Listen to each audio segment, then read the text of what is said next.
Hello, folks. Today I'd like to talk to you about the things that have improved my 3D printing experience. I've come up with 14 items. I'd like to go over them, and I think most, if not all, of these things could help you as well. So, with that in mind, let's start with item number one, and that is to have a cart.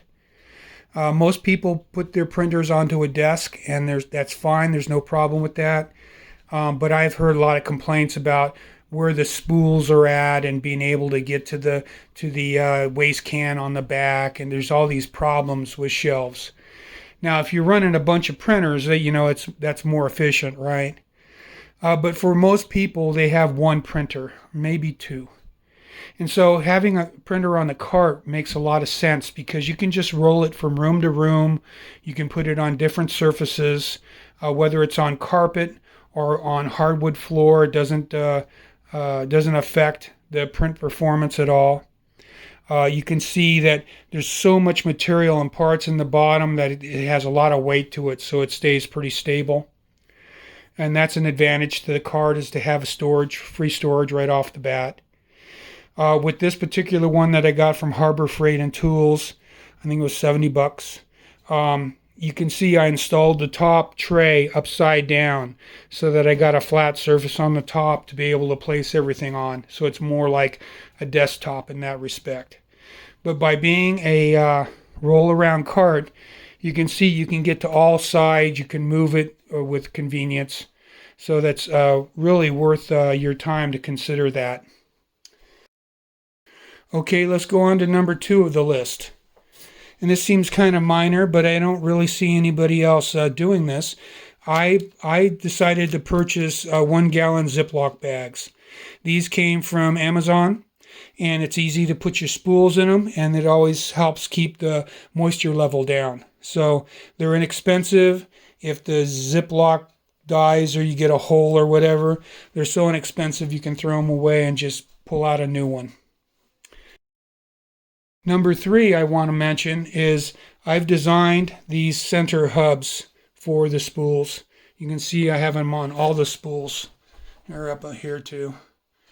And what's nice about that is that you can take the little bags of desiccant and stuff them inside the center of the hub, and this screw together hub holds all the desiccants with the material all the time. You don't have to keep track of them. You don't have to lose them or, find them, whatever it is. They're always there with the spool. The next thing I want to mention about the center hub is you notice there's a rectangular hole on one side, and that's to accept the material clip. So when you go to use the material, you remove the clip, you stick it into the side of the hub. It's always with the hub. You never lose track of it. So anyways, I'll provide the link for the center hub and the material clip, and hope you enjoy using those. The fourth thing that I'd like to mention is the material waste can.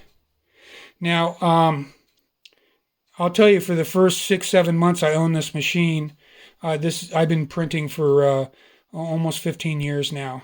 This is my 5th printer. But anyways, everybody talks about having a waste can in the back, and for the longest time I just used an old Amazon box back here, a small Amazon box, and that worked fine. When you find yourself with a little extra time, there's dozens of waste cans to download and print. Go ahead and do that, but really just a cardboard box would be fine, and it's way better than just letting the waste fall onto the surface. Okay, the 5th thing I'd like to mention is the connector wrench. So here's one that I've designed and uploaded. I'll provide the link for it. What's nice about the connector wrench is it snaps onto the PTFE tube, so it's always with the machine. You never have to look for it. One end of the wrench is a flat paddle that allows you to get behind the electronic connector and move the lever out of the way so you can pull the connector off. And the other end of the wrench has the correct geometry to be able to go over the PTFE tube and depress the connector head inside there and be able to remove the tube.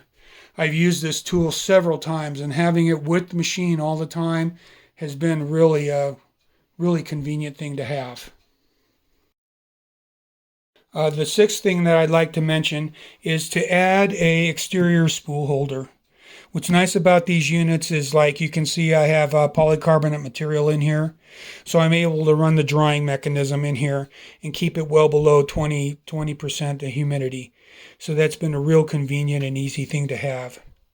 Which leads me to the next thing, number 7, which is to have a Y-Splitter.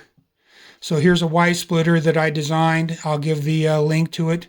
You can download and print. That's been invaluable in having this split thing between an exterior spool and the AMS. Next, I'd like to mention that when I added this exterior drying box, it comes with a cord, right, to power it. And because it's so close to the power strip, I had all this extra cord everywhere. So I have this cord management tool that I sell on Etsy. I'll provide a link to it. You can find them for free on Printables and other locations. But if you find yourself in a situation where you have a variety of kinds of USB cables or the smaller power cables like this, you can use these wire management tools to kind of tidy things up. I provide 4 sizes. The largest size holding up to a 6-foot long USB cable. The smallest size will hold up to about 18 inches, 24 inches of a small diameter USB cable. They're really convenient and nice to have. So the next thing I'd like to mention, which is item number 9 in my list, is the part removal tool. I sell this part removal tool. It's really been a convenient thing for me. There are times when I'm running the machine so much that the moment prints are done, I'm pulling them off to start another set of prints. So, you know, this tool really helps a lot with that situation. The way it works is when your print is done, you're able to reach into your machine and go into the corner of the part and rotate up, and it just peels the part right off. Now, if you have time and you can wait for your interior to cool and the parts get loose on their own, that's all fine. But if you're in a hurry like I am most of the time, you're printing constantly, you just want to get the parts out. Now, there are times when I'll pull the magnetic build surface out, and I'll flex it, right? And the parts often, let's say 90% of the time, they release easily. But sometimes they end up launching across the room or rolling underneath your table or whatever it is. By having the part removal tool, you're able to do that in a controlled manner. The part removal tool has this rubber base, so that when you hit the corner of the part and you hit the table, it can't go forward because it sticks to the table. And so then it works like a fulcrum and just lifts the corner of the part off and makes it really convenient and easy to use.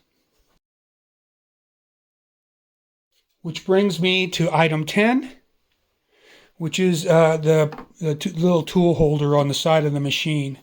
This little tool holder on the side of the machine has a feature that goes underneath the machine and captures an opening so it just doesn't fall off the tabletop. If you're willing to buy the part removal tool, I'll have a link for this in the description below. If you buy the part removal tool and contact me, I will provide this CAD file in whatever format you want, and then you're able to modify it to stack up the tool types that you want to use. So there's that. Okay, next I'd like to mention number 11, which is the desiccant holders for the AMS. So I designed these. They're a shell design that you bond together to make the enclosures. I'll give the link to these so you can print them yourself. Here's one that's outside the machine so you can see what it looks like. You can see that the top slides on and off, and you can pour your desiccant into it, right? And then when you want to close it, it has these little latches that snap it into place, and then it has a handle that makes it easier to put in and take out of the AMS unit. Okay, let's talk about the 12th item in the list, and that would be the AMS riser. So here you can see the AMS riser. I'll give the link to the design so you can download it and print it yourself. You can see the way it works is there's two shelves to it, right? So when you're printing with higher temp materials, you'll put it on the bottom shelf. You'll see I put a high temp foam rubber around the perimeter. Gets a great seal. But with most materials like PLA that are lower temperature, you put it in the upper shelf. And the reason why you do that is so that you can get proper ventilation. So you can see here, not only can the air come out the front, but because of the way the design is created, the air can come out through the sides and the back. And that's a big advantage. So when you go to print this thing, I suggest that you go with 4 or 5 perimeters and top and bottom wall thickness, and maybe 40% infill. And then you're going to need to put in heat set threaded inserts, because this unit does need to be strong.